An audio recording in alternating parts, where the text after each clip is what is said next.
The Zillman Art Museum presents Studio Sessions, a virtual hands-on art-making lesson with Senior Museum Educator Kat Johnson.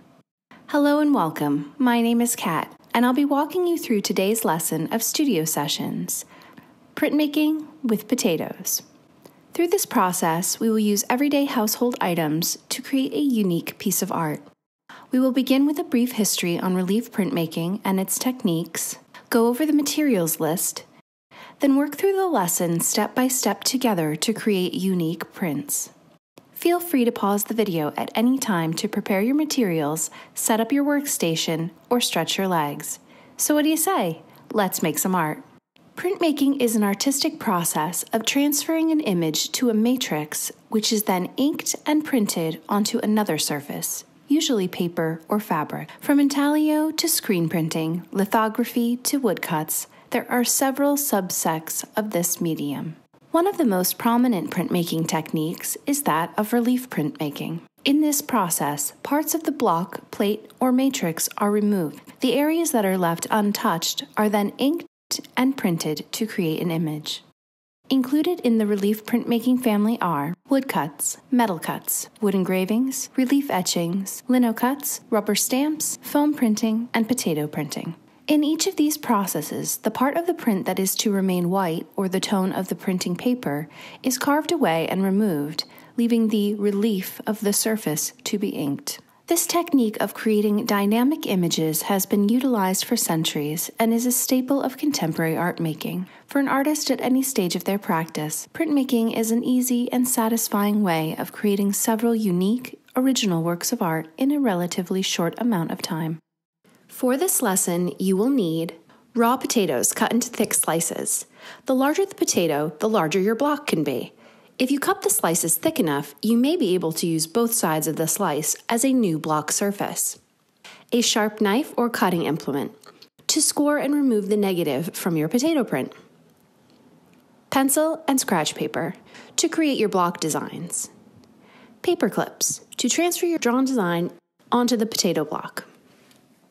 Acrylic paint, water, and a paintbrush to ink your block. And paper. This will be the foundation of your print. Take a moment to gather the items you need to join in on the art making. All right, folks, we'll start with creating our image.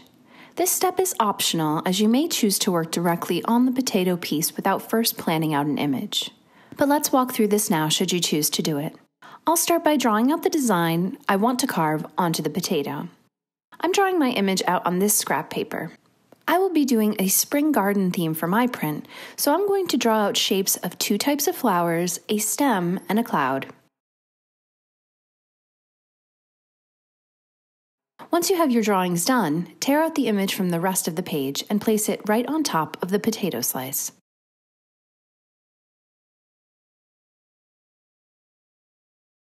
Now you'll need your paper clip. Open it up so you have access to one of the ends. This is what we will use to transfer the drawn image to the potato. Poke holes all along the line of your drawing with the paper clip into the potato.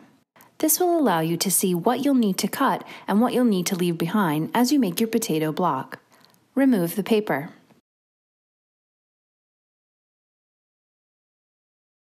As you can see, the dots I've poked with the paper clip create a guide for you to help you as you carve your design into the potato. To remove the areas you don't want, you can either use a sharp craft knife, kitchen knife, or you can use the rounded edge of a paper clip to scoop out the areas you want removed. It's up to you and your skill level, but please be very careful if you're carving with the knife, as it is very sharp.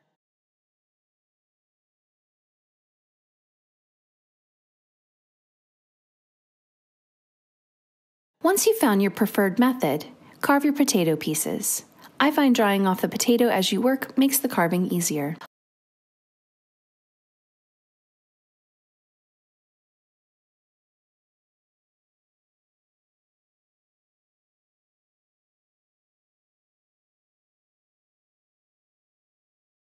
Once you finish carving all your blocks, it's time to move on to the inking and printing.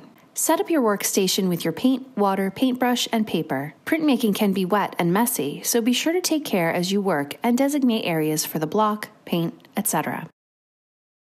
Decide if you want a landscape or horizontal work or a portrait or vertical composition. Since I'm doing a garden, I will orient my page horizontally.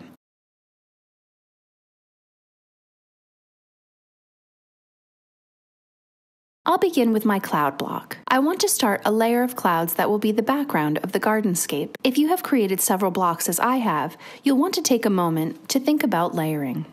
What objects are in the front and which are in the back? You always want to start from the back and work to the front. To ink your block, wet your brush and dip into the color paint you want for that shape. Be sure to paint the whole surface. Once fully coated with paint, place the block side down onto the paper and press the back with your hand for roughly 3 seconds, as if you would a stamp.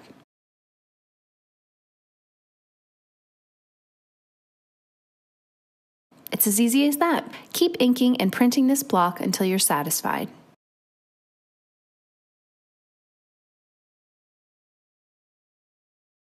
Now I'll move on to the flowers, working in the same manner.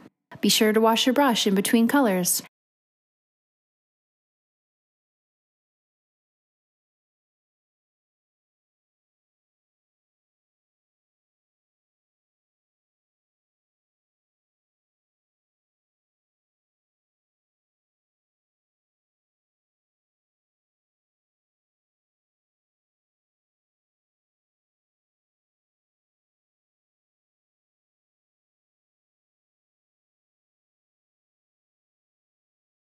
And just like that, you have a fully realized print.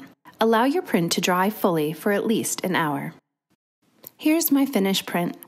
While you have your supplies out, carve and print more designs to switch it up, or change the color to create a new spin on the same subject.